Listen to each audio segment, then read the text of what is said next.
Online कक्षा में पुनः एक बार सभी भैया को हार्दिक स्वागत।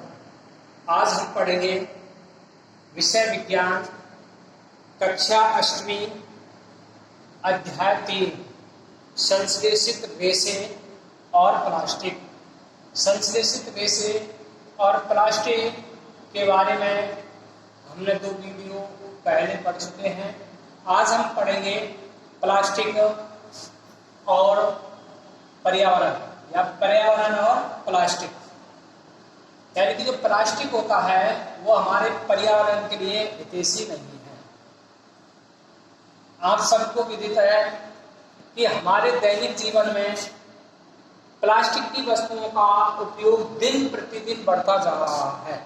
यानी कि जो भी हम जिधर चारों ओर देखते हैं तो हमें प्लास्टिक की वस्तुएं नजर आती हैं। और प्लास्टिक होता है वो हमारे पर्यावरण के लिए हानिकारक, वो उपयोगी नहीं है, ये हमेशा हानिकारक है, जो हमारे पर्यावरण के लिए हितकर नहीं होता है। क्योंकि प्लास्टिक का अपघटन कई वर्षों में होता है, क्योंकि ये हमारे पृथ्वी पर प्रकृति में इधर उधर पड़ा रहता है, उड़ता रहता है और ये जल्दी से सड़ता गलता नहीं है, इसका अपघटन जल्दी नहीं होता है।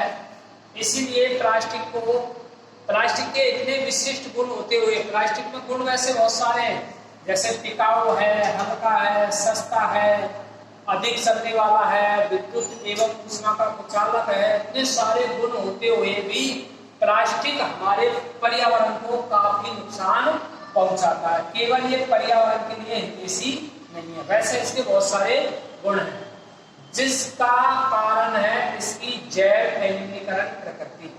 यानी कि जो प्लास्टिक की जो प्रकृति है वो प्लास्टिक की प्रकृति होती है जैव एनीकरणीय। इस जैव एनीकरणीय प्रकृति के कारण ही यह हमारे पर्यावरण के लिए हितैषी नहीं है। अब यहाँ पर प्रकृति के आधार पर पदार्थों को 2 भागों में बांटा है। पहला तो है जैव निम्नीकरणीय और दूसरा है जैव अनिम्नीकरणीय पदार्थ। अब हम इसको डेफिनेशन पढ़ेंगे। जैव निम्नीकरणीय पदार्थ वे पदार्थ जो प्राकृतिक प्रक्रिया से जीवाणुओं की क्रिया द्वारा अपघटित हो जाते हैं। पुनः सुने, यानी कि वे पदार्थ जो प्राकृतिक प्रक्रिया जैसे जीवाणु की क्रिया द्वारा अपघटित हो जाते हैं, जैव निम्नीकरणीय पदार्थ कहलाते हैं। या हम इसको ऐसे भी बोल सकते हैं कि जो पदार्थ जीवाणु द्वारा कुछ ही दिन में और वह अपघटित हो जाते हैं, यानी कि मिट्टी में मिल जाते हैं, वो जैव निम्नीकरणीय कहलाते हैं। जैसे सब्जी और फलों के छिलके, बचा हुआ भोजन, वनस्पति के अवशेष, कागज आदि, ये पदार्थ जैव निम्नीकरणीय पदार्थ कहलाते हैं। दूसरा है जैव अनिम्नीकरणीय पदार्थ वे पदार्थ जो प्राकृतिक प्रक्रिया द्वारा सरलता से विघटित नहीं होते हैं, यानी कि इनको विघटन नहीं होता है और ये प्रकृति में पड़े रहते हैं बहुत काफी लंबे समय तक, ये अनिम्नीकरणीय कहलाते हैं। जैसे टीन, एल्युमिनियम और धातु के डिब्बे, प्लास्टिक की थैलियां, शीशा आदि, ये अनिम्नीकरण पदार्थ कहलाते हैं। अगर हम प्लास्टिक पदार्थों को जलाएं, अब जो हमारी पृथ्वी में इधर उधर बिखरे रहते हैं, पड़े रहते हैं, तो बहुत हमारी प्रकृति में बहुत नुकसान करते हैं। जब प्लास्टिक की थैलियां इधर उधर जैसे भोजन के अवशेष लगे होते हैं थैलियों में, या फिर हमारा कोई खाद्य सामग्री, फल सब्जियों के छिलके उसमें होते हैं, हम उसको रोड पर फेंक देते हैं, आवारा पशु इनको खा जाते हैं और उनकी मृत्यु का हो जाती है। दूसरा नुकसान है ये थैलियां इधर उधर बिखरी रहती हैं और ये नालों में चली जाती हैं हवा के द्वारा, और जब वर्षा होती है तो पानी अवरुद्ध हो जाता है और नालों का गंदा पानी सड़कों पर आ जाता है, जिससे महामारी फैलने की आशंका बनी रहती है। तो ये अगर हम इनको प्लास्टिक पदार्थों को जलाएं, अगर जलाएंगे तो भी हमें बहुत नुकसान हो, तो हम इनको जलाएंगे तो एक बात ध्यान रखना, जब प्लास्टिक पदार्थों को हम जलाते हैं तो एक बहुत बड़ी मात्रा में या अत्यधिक ऊर्जा की आवश्यकता होती है।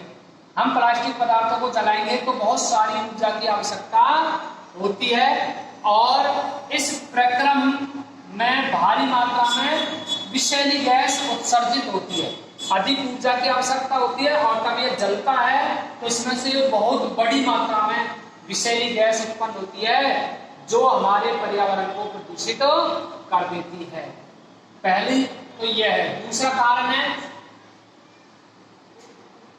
इस समस्या का समाधान हेतु हम दैनिक जीवन में यथासंभव प्लास्टिक का उपयोग करना चाहिए और जैव न्यूनीकरणीय तथा जैव अनियमिकरणीय अपशिष्टों को अलग इकट्ठा करना चाहिए। खरीदारी के लिए जाते समय एक सूती कपड़े या जूट का थैला लेकर जाना चाहिए और जो एक अच्छा नागरिक है, अच्छे उत्तरदायी नागरिक के लिए हमें 4R सिद्धांत को अपनाना चाहिए। लेकिन अब जो नई पुस्तक आई है इसमें 5R सिद्धांत है।